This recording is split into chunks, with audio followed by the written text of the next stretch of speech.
우리는 어제 본문을 통하여서 온 땅을 덮은 죄, 그리고 그 땅 위에 있는 모든 사람들의 마음을 덮은 죄, 그리고 하나님의 아들들까지 육신이 되게 만들어버린 그런 죄가 관영한 것에 대하여 하나님께서 쓸어버리시고 멸절하시는 심판에 대하여 보았습니다.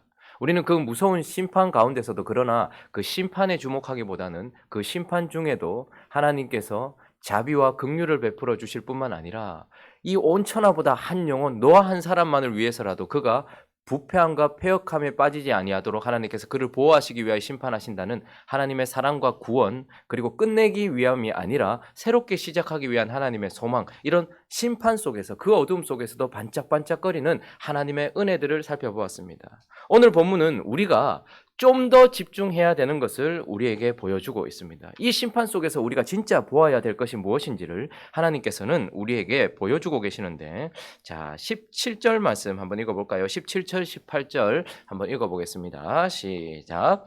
홍수가 땅에 40일 동안 계속된지라 물이 많아져 방주가 땅에서 떠올랐고 물이 더 많아져 땅에 넘침에 방주가 물 위에 떠다녔으며. 자, 홍수가 땅에 40일 동안 계속되었습니다. 물이 많아졌습니다. 15규빗이나 올라왔습니다. 그때에 무엇이 보이십니까? 모든 것들이 죽어지는 죽음이 보이십니까? 그리고 다시 물이 모든 것들을 덮어버리는 다시 공허와 혼돈과 흑암으로 들어가고 있는 이 세상이 보이십니까? 그런데 그 가운데 뭐가 보이십니까? 방주가 있습니다. 그 방주가 땅에서 떠올랐습니다. 물에 삼켜지지 아니하고 물이 더 많아졌음에도 불구하고 물 위를 떠다니고 있는 방주가 지금 우리 눈에 보여지고 있고, 하나님은 그 심판 속에서 우리에게 방주를 보게 하십니다. 그러면 이 방주는 무엇일까요? 이 방주를 통해서 하나님은 무엇을 교훈하고 싶으실까요? 우리가 방주에 대해서 오늘 한번 살펴보려고 합니다. 방주란 무엇인가?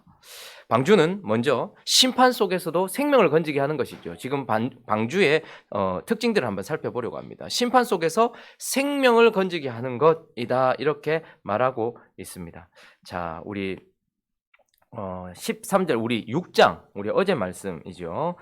창세기 6장 13절 말씀 한번 읽어보겠습니다. 13절 시작. 하나님이 노아에게 이르시되 모든 혈육 있는 자의 포악함이 땅에 가득함으로 그 끝날이 내 앞에 이르렀으니 내가 그들을 땅과 함께 멸하리라. 자, 심판이 확정되었습니다. 그런데 14절 있습니다. 시작. 너는 고페르나무로 너를 위하여 방주를 만들되 그 안에 칸들을 막고 역청을 그 안팎에 칠하라. 그런데 이제 너를 위하여서 뭘 만들라고 말하고 있습니까?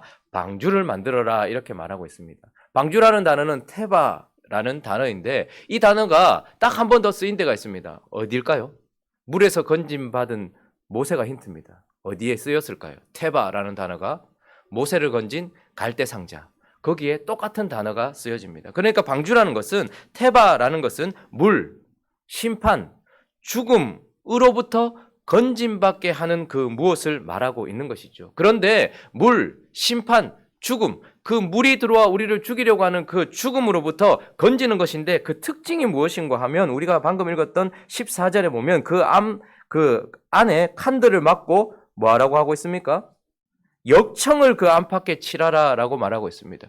역청이라는 단어는 코페르라는 단어입니다. 칠하라라는 단어는 카파르라는 단어입니다. 그런데 이 단어는요, 희한하게도 이런 뜻을 가지고 있습니다. 코페르라는 단어는 속전, 속죄, 대속, 이런 의미를 가지고 있고, 카파르라는 단어도 속죄하다, 대속하다, 이런 단어를 가지고 있습니다. 자, 그러니까 방주라는 것은 물로부터, 죽음으로부터 우리를 건져주는 그 무엇인데, 그런데 특별히 역청이 안팎에 칠해져서 어떻게 되는 거예요? 그 안팎에 칠해져서 역청, 속죄함으로 속죄되는 것. 그러니까 역청이라는 것은 대속으로 말미암아서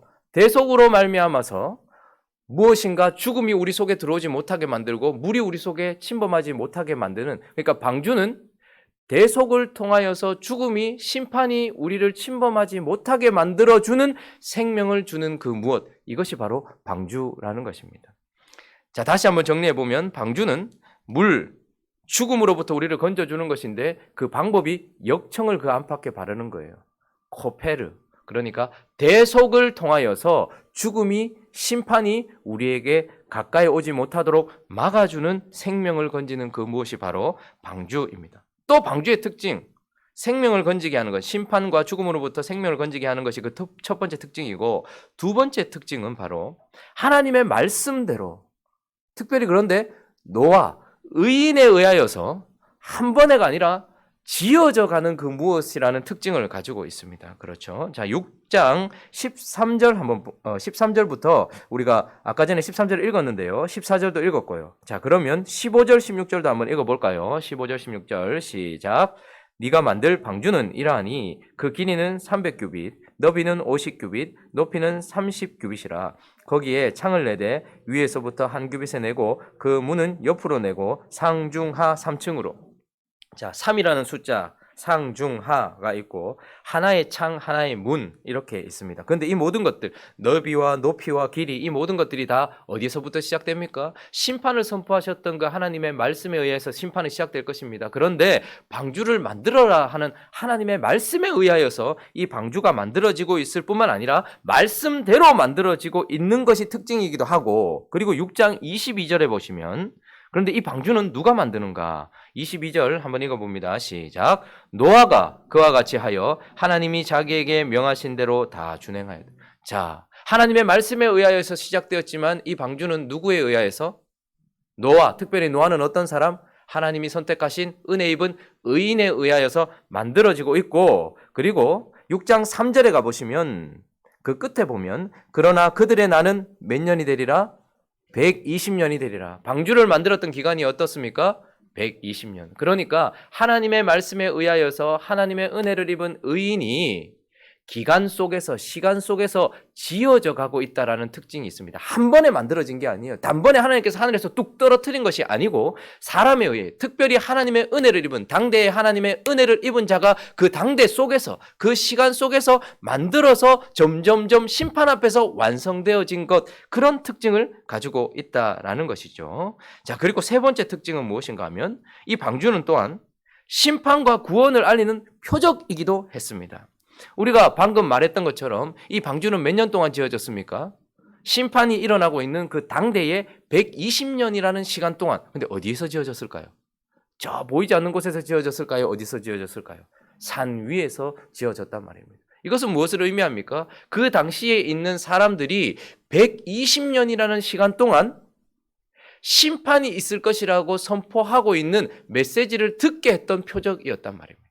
뿐만 아니라 그 심판이 물이라는 것을 말해줄 뿐만 아니라 물에서 구원받을 수 있는 방주가 지어짐으로 말미암아서 구원이 어떻게 이루어질 수 있는가에 대해서도 알려주는 표적이었던 것이 바로 방주인 것입니다. 그러니까 방주는 심판이 오기 전 그 심판을 피할 수 있는 복음을 가르쳐 주는 것이기도 했고, 그리고 심판이 분명히 있을 것이라는 120년 동안 한 인생이 전부를 쏟아부어서 만들므로 말미암아서 심판과 복음의 표적이 되기도 했다라는 것일 뿐만 아니라 믿음이 없는 자들에게는, 그것을 받아들이지 않는 자들에게는 또한 그 당시 당대에 조롱거리, 웃음거리이기도 했다라는 것을 보게 됩니다.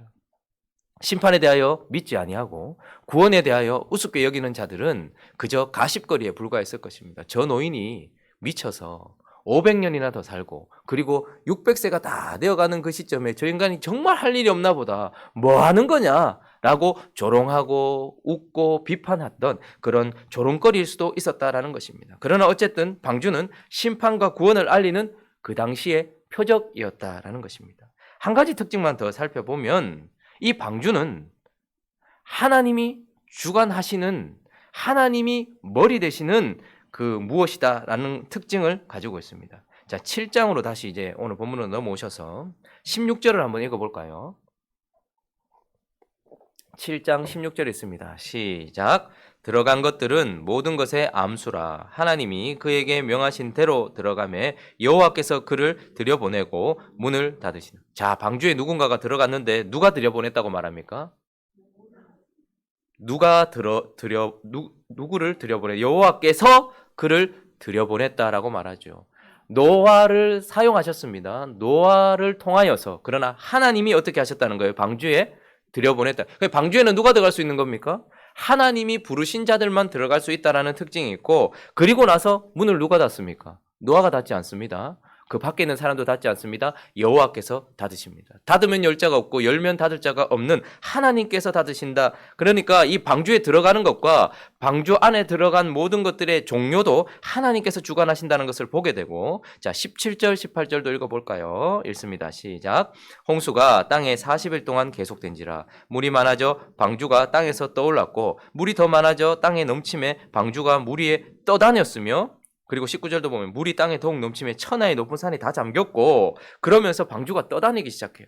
그런데 놀라운 사실은, 여러분 배를 보셔서 아시겠지만 배에 없어서는 안 되는 것이 무엇입니까? 일단 방향을 정하는 키, 그리고 앞으로 나가게 만드는 노, 닷, 이런 것들이 전혀 없다는 것을 보게 됩니다. 그러니까 방주는 안에 있는 사람들이 어떻게 할 수 있는 게 아니에요. 만든 사람도 어떻게 할 수 있는 게 아니에요. 방주는 방향을 누가 잡는 겁니까? 하나님이 잡는 거예요.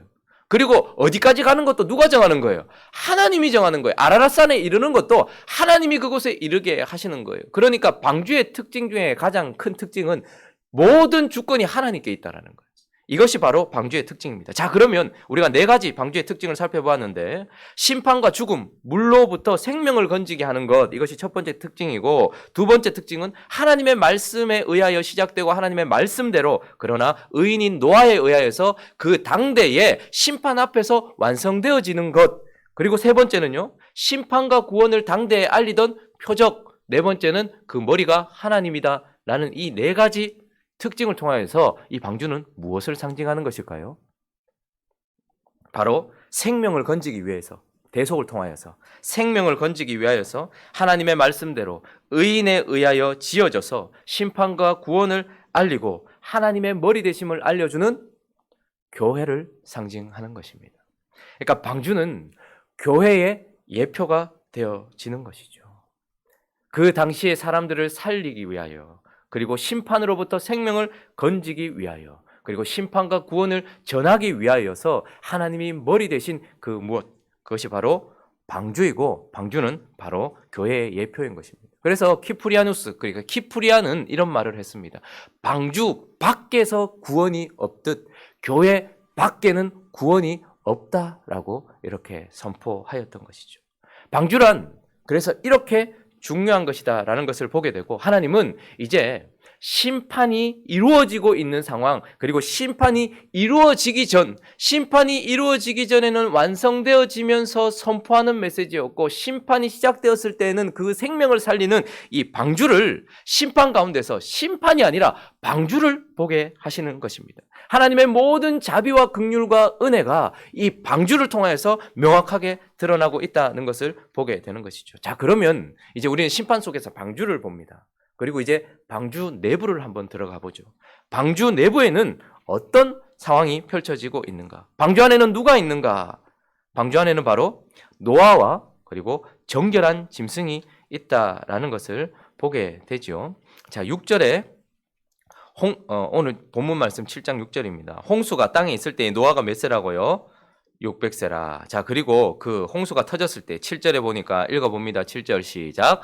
노아는 아들들과 아내와 며느리들과 함께 홍수를 피하여 방주에 들어갔고, 자, 방주에 들어간 첫 번째 사람 누구라고 표현합니까? 노아. 자, 그러면 노아는 어떤 사람인 것입니까? 노아는, 방주에 들어가 있는 노아는 하나님께 은혜를 입은 자다라고 말하고 있죠. 우리 어제 말씀 창세기 6장 8절에 보면, 그러나 노아는 여호와께 뭐 했더라? 은혜를 입었더라. 자, 그러니까 방주 안에 들어가 있는 노아를 통하여서 방주에는 누가 들어가는 거예요? 하나님의 은혜를 입은 자가 들어가는 거예요.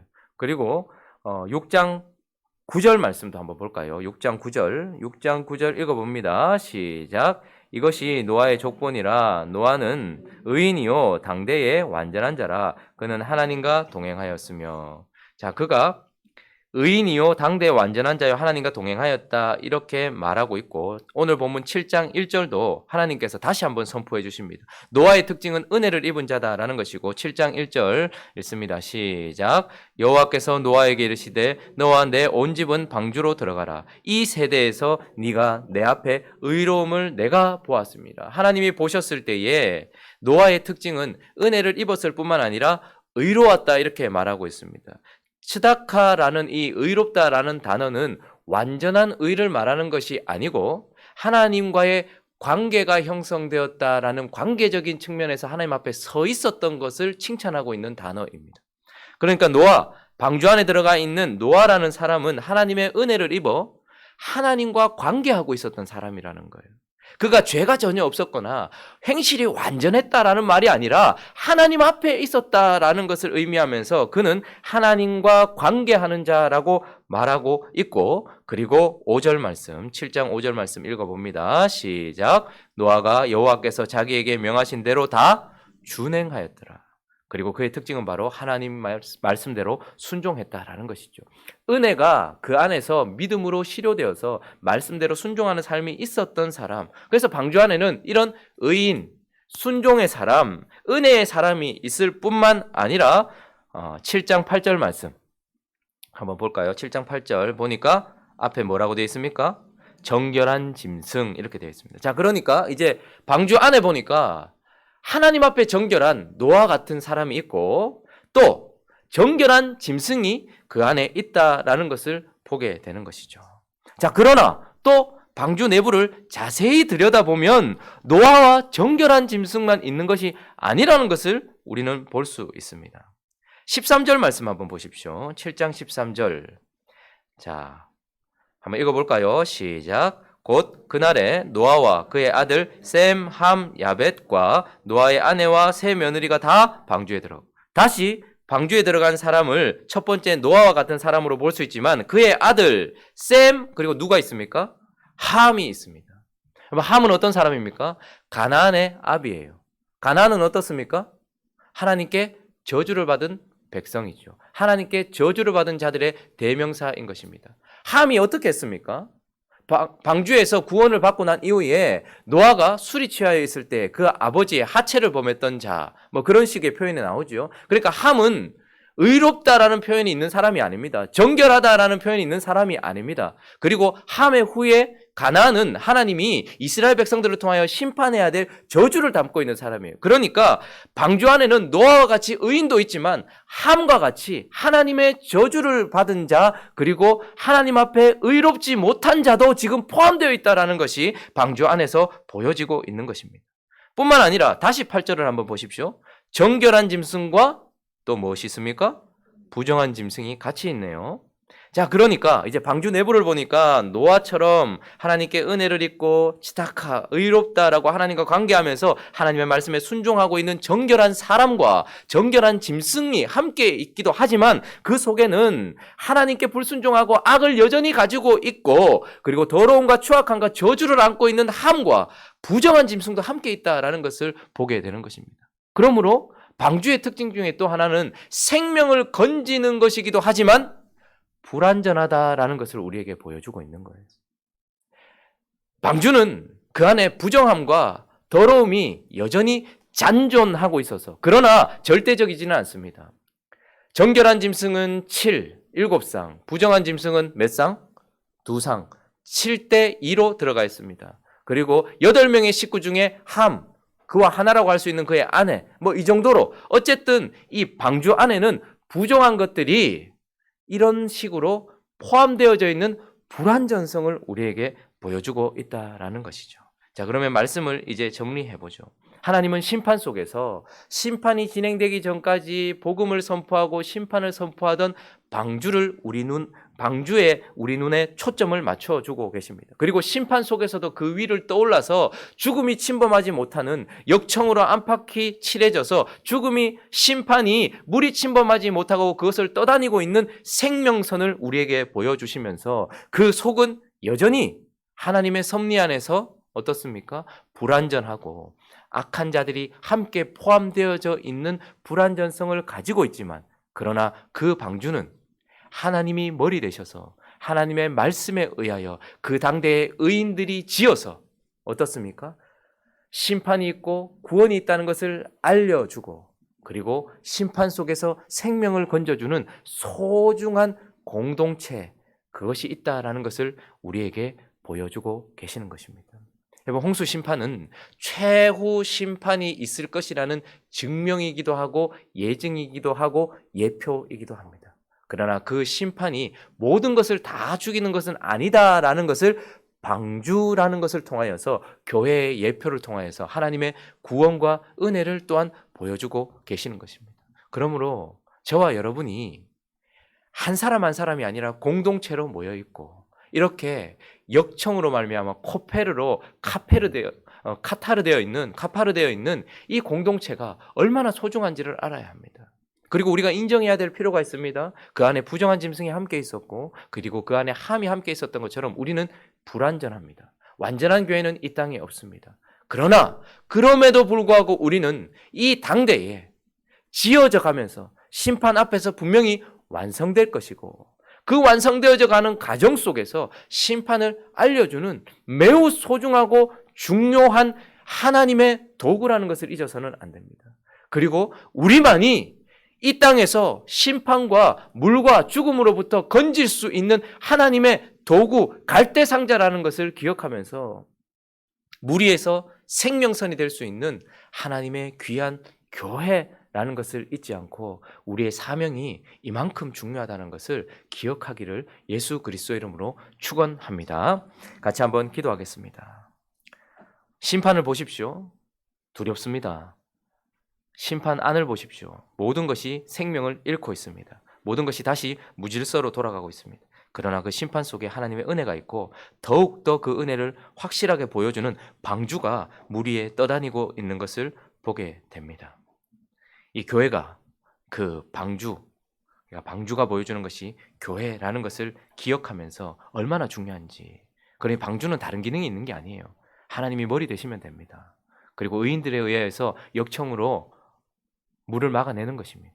그리고 생명을 건지는 것 이외에 우리는 이 방주는 누군가에게 즐거움을 주거나 유람선이 아닙니다. 타이타닉호 같은 어디로 가기 위하여서 즐거움을 주는 것이 아닙니다.